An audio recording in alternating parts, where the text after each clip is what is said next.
कन्फ्युजनचा point ह्याच्यामुळे येतो कारण लोक असा विचार करतात की कुठला बिझनेस निवडावा. हो.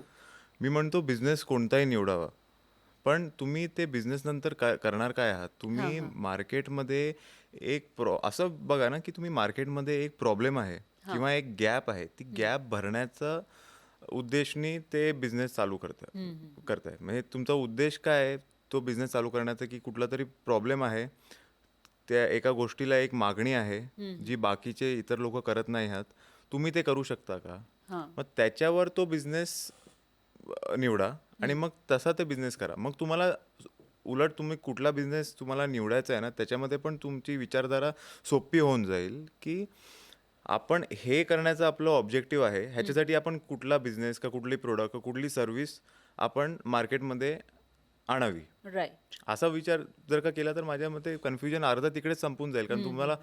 प्रॉब्लेम काय एकदा समजलं की सोल्युशन त्याचे अनेक निघू शकतात.